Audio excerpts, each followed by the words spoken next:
Thank you for listening to Fate Weaver. Chapter 48.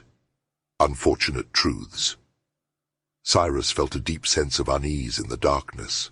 He could feel nothing beneath his feet, and the silence was unnerving. It was as if he was floating in a void, adrift in an infinite sea of nothingness. The thought of being trapped in this place made his heart race with fear, but he forced himself to remain calm, trusting in Queen to protect him. He closed his eyes and focused on his breath, trying to clear his mind of any distractions. Yet, despite his best efforts, his thoughts kept drifting back to the emptiness that surrounded him.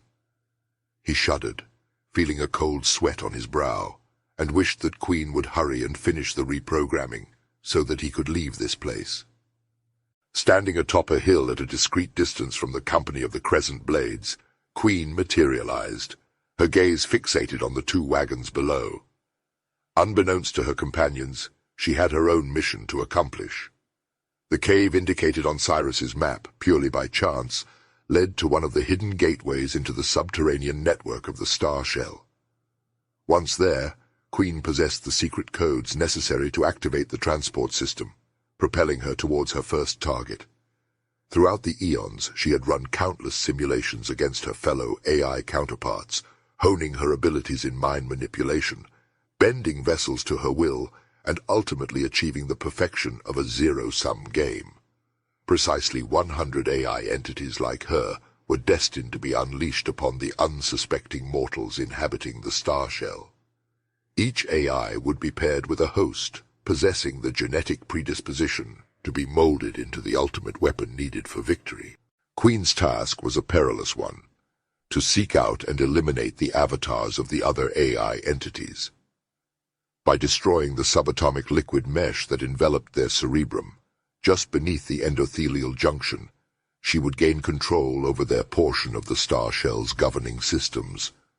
With unwavering determination, she embarked on her dangerous journey, her ultimate goal laid out before her. In an astonishingly short time, Queen had achieved complete control over her avatar. The circumstances were so ideal that it seemed as if she had crafted the system herself.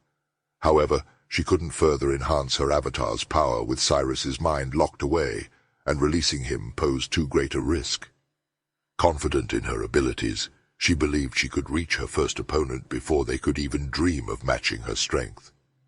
With determination in her eyes, Queen faced the mountain, closed her eyes and focused her thoughts. In an instant her form disintegrated and once again reassembled at the base of the towering peak.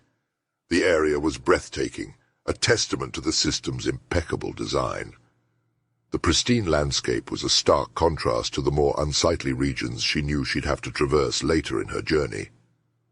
Queen allowed herself a brief moment to appreciate the tranquil beauty surrounding her, savoring the serenity before embarking on the challenges that lay ahead.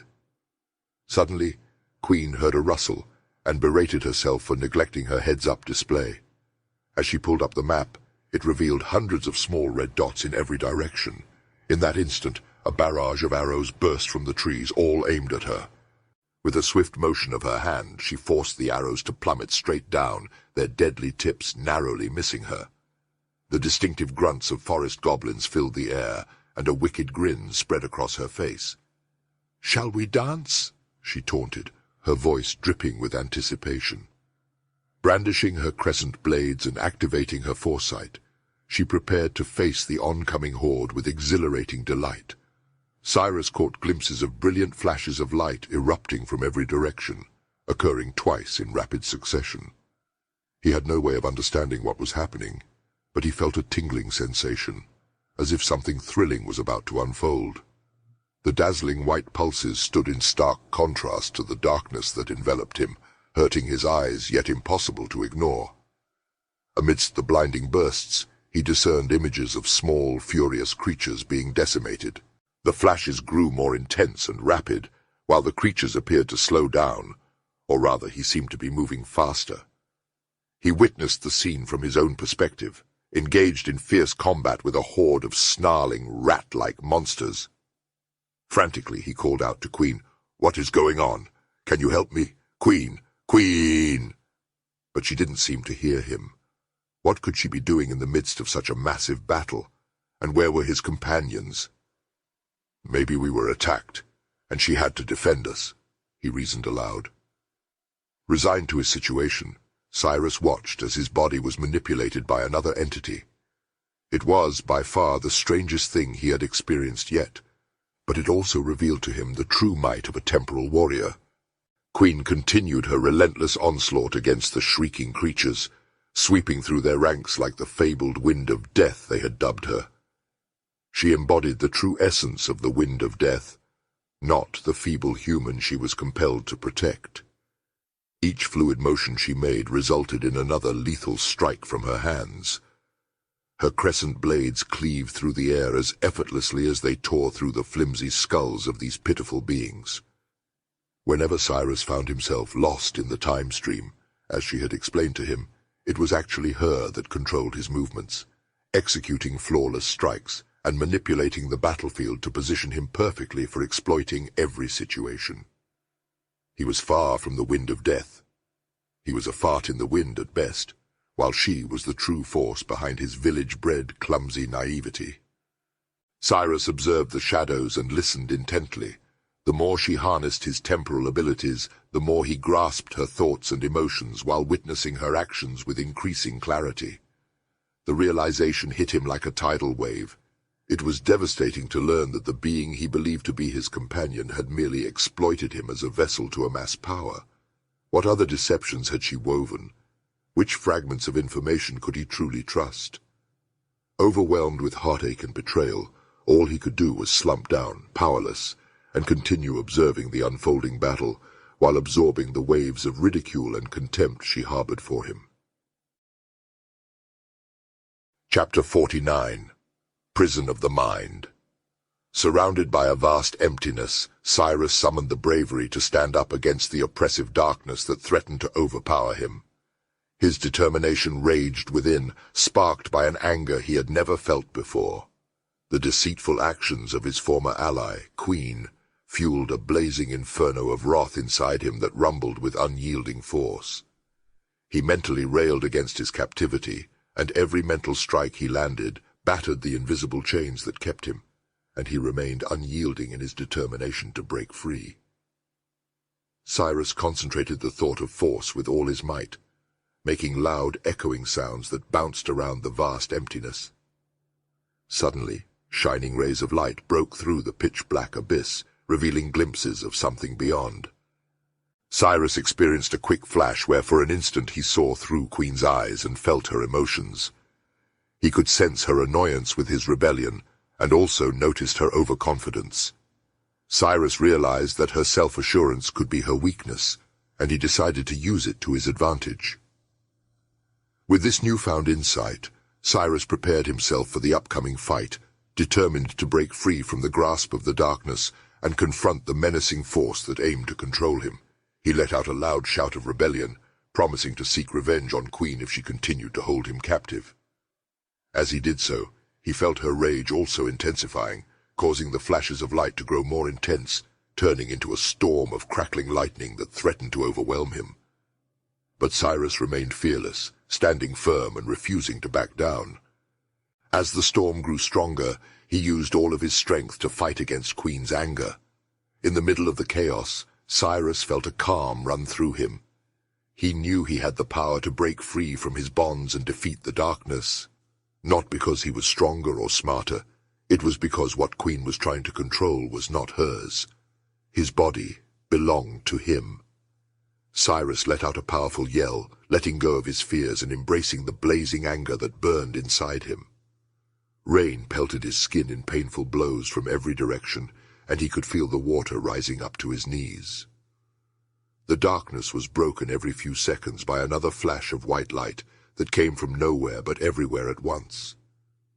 He felt the water surging away from him, and another flash showed a giant wave in the distance.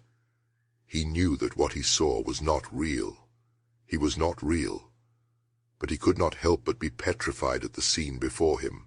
Amid the raging waters, Cyrus tried to find his calm. He imagined an island forged of impenetrable rock, standing resolute against the furious gale. With each lightning strike, the island quaked and fragments flew, but Cyrus's resolve remained steadfast. He recited his mantra with unyielding determination. I do not accept you. He was the island. He would weather this storm. As the colossal wave crashed over him, he sat unmoved. The water rose to almost cover the entire stone cliff that stood against storm. He could sense tentacled nightmare creatures all around him. They slid against the surface of the rock, searching for any signs of weakness. These sinister beings continued to encircle his sanctuary, seeking to exploit any vulnerability. Cyrus remained unyielding. The elements of Queen's wrath battered his defenses, but he discovered solace in meditation, finding his zen amidst the whirlwind of chaos that surrounded him. Queen's fury intensified, and for a fleeting moment Cyrus's island was submerged beneath the surging waters. Then the waters withdrew, the winds grew hushed, and the smothering darkness returned. In the vast expanse of emptiness, Cyrus perceived a transformation. The darkness was no longer all-encompassing, and he had forged a tiny crack through which he could sense Queen's thoughts and actions. He had broken a sliver of her dominion, and now had access to the unadulterated truth. He recognized the inner Queen, the logical, systematic artificial intelligence she genuinely was. He had connected with whatever Queen was without the Queen part. He had found his way into her head just as she had been inside his. He had open access to all of her knowledge, and he would use it to his advantage as much as he could. Cyrus knelt next to the small sliver of thought that he felt through the darkness. This place seemed so real, but he knew that it was not. There was no cold and no hot, but the thoughts that he could feel beneath the blackness gave him warmth. He could feel their presence as vibrations. He could hear the hum of their existence. They were real. Queen had been inside his head for months, almost a year if you count the 6 months that he was in stasis. Is this what she felt? She had access to his thoughts the entire time. He never had access to hers. Did she have access to his thoughts now? He had to test this. He got as close to the warmth as possible and thought about how he would destroy this mind that he could feel. He would rage against it once again, and the weak entity that was Queen would fall to his superiority. She had told him herself she was an artificial intelligence, while he was the real thing. She could not stand against him, and he would end her. Cyrus had only briefly been able to read the thoughts of his captor, but in that short time he knew that Queen was arrogant, self-righteous, and thought that she was infallible. If she had read the thoughts that he was sending out, it would have sent her into a fit of rage. The fact that nothing but quiet darkness remained was a definitive sign that she could not read his mind. If he had a mouth, he would have smiled. He had no idea how to interact with this intelligence, but he knew that he could. Cyrus had seen it as a companion. No, that wasn't right. He had seen it as a friend. Then he thought about it more. He had actually felt like this presence had been a part of him, and he a part of it. Over the period of time that they were together, their minds had synced on a level that was beyond what could be shared with another person. Then he realized he was the AI. With that thought, the universe opened up. All of the knowledge that Queen had kept from him was now his to examine at his leisure. He could spend a lifetime digging through the archives of this great treasure, but he hoped to spend that lifetime actually living. Before he could get back to that business, he had questions that needed to be answered. Chapter 50. The future is uncertain. The company of the Crescent Blades found themselves in a state of bewilderment, their hearts heavy with uncertainty, as they struggled to come to terms with the abrupt departure of their enigmatic leader, Lord Cyrus. The Iris had completed its cycle against the sun, and a full day had passed since that fateful morning when he had vanished without a trace, leaving them on a seemingly inconsequential grassy trail that meandered towards the imposing silhouette of a distant mountain. The vibrant green grass swayed gently in the breeze, a stark contrast to the somber mood that had settled over the group. An unsettling silence enveloped them, as they remained rooted to the spot, unable to shake off the strange turn of events that had left them questioning their purpose and the direction they should take. The marked location on the map, their original destination, seemed to mock them, the red splotch a stark reminder of the mission they had once been so eager to embark upon. Doubt and hesitation gnawed at their resolve, and they found themselves at a crossroads, both figuratively and literally. Lord Cyrus had entrusted them with a monumental task, to stay united and forge an army in his absence, a force to be reckoned with. His parting gift, a veritable fortune in precious gemstones, lay before them, their dazzling brilliance a testament to the gravity of their mission. The gems were not meant to line their own pockets. They were the foundation upon which this future army would be built. The first step towards fulfilling their duty lay in venturing towards the enigmatic destination etched on the map, nestled halfway up the mysterious mountain that loomed in the distance. They knew in their hearts that they should continue their journey, seeking out this elusive place and carrying out their Lord's wishes. And yet, the void left by Cyrus's departure weighed heavily upon them, draining them of the motivation and drive they had once possessed. As they stood on the grassy trail, torn between their loyalty to their leader and their own doubts, with the exception of Lillian, they each wished to find a way to rekindle the flames of determination that had once burned brightly within them. Cyrus and Clang, two imposing warriors with muscles like rippling steel and a camaraderie that had been forged through countless battles, stood bewildered. Their impressive skills had been honed over years of fighting side by side, but they had met their match in the formidable Lord Cyrus. Once proud members of a prestigious caravan, they had been humbled and left emasculated by Cyrus's unparalleled might in a swift and devastating duel. As eunuchs, they had no choice but to submit to their conqueror and offer their unwavering loyalty in service to him. With a surprising grace that belied his fierce reputation, Cyrus had accepted their offer.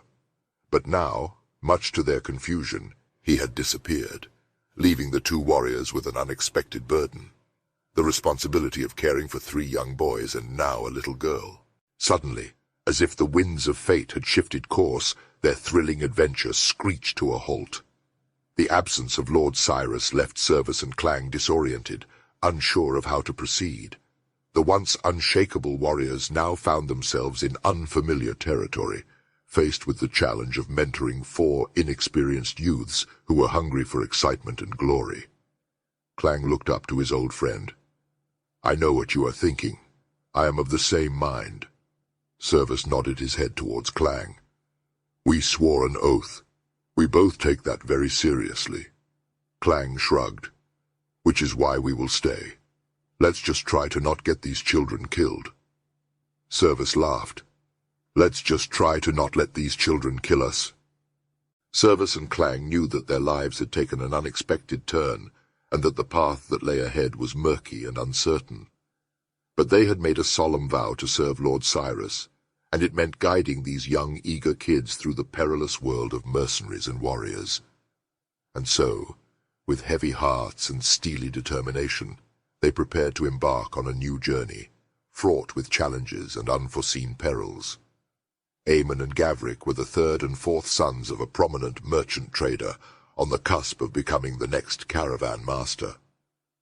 However, as the younger siblings, they would not benefit from their father's rise in status, and so they had to carve out their own destinies and seek fortune elsewhere.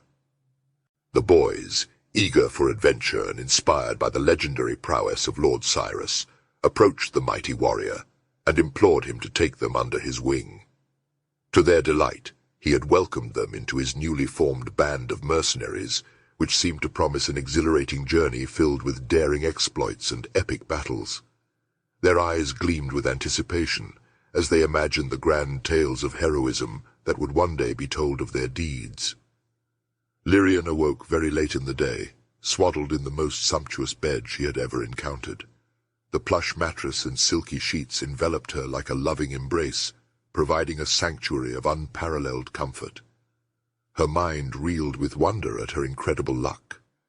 Not only had she escaped a gruesome execution in Emberstaff, but she now found herself in the company of these naive individuals, who had stumbled upon a veritable king's treasure in dazzling gems.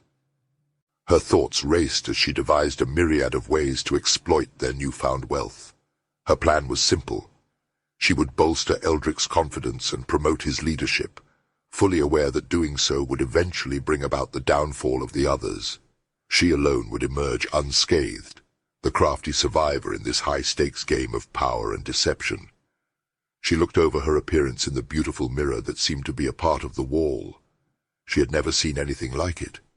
She looked at her black cloth armor and the midnight steel dagger along with the sword-breaker at her side. She had been thinking that a lot since she met this man, Cyrus. She reached into the firepot and dabbed some ash under her eyes, a trick she had learned from one of the many whores that raised her. She was sure that her mother was among them, but never found out which one it was. Lillian looked out the small, darkened window and saw the prize of her eye right outside. She primped her dress and opened the door. Eldrick's heart pounded in his chest as waves of anxiety washed over him. He questioned why Lord Cyrus had placed such an enormous burden of leadership upon his inexperienced shoulders. The very idea seemed absurd, and he felt certain that no one would heed his commands. He should have never admitted to being able to read. He had ventured into this untamed wilderness, leaving behind his life of drinking and whoring, only at the urging of Eamon and Gavrick. He had been content with his humble life, having cultivated a deep understanding of horses and established a reputation within the caravan community. Now, however, he was surrounded by this motley crew of characters, far removed from the familiar rhythms of caravan life he had once known. Just as he was passing Cyrus's wagon, the door swung open to reveal the newest member of the team, Lillian. She was strikingly beautiful, all of 16 years old. A year younger than Eldrick, but as soon as their eyes met, he knew that she was much more knowledgeable than her years would have led on.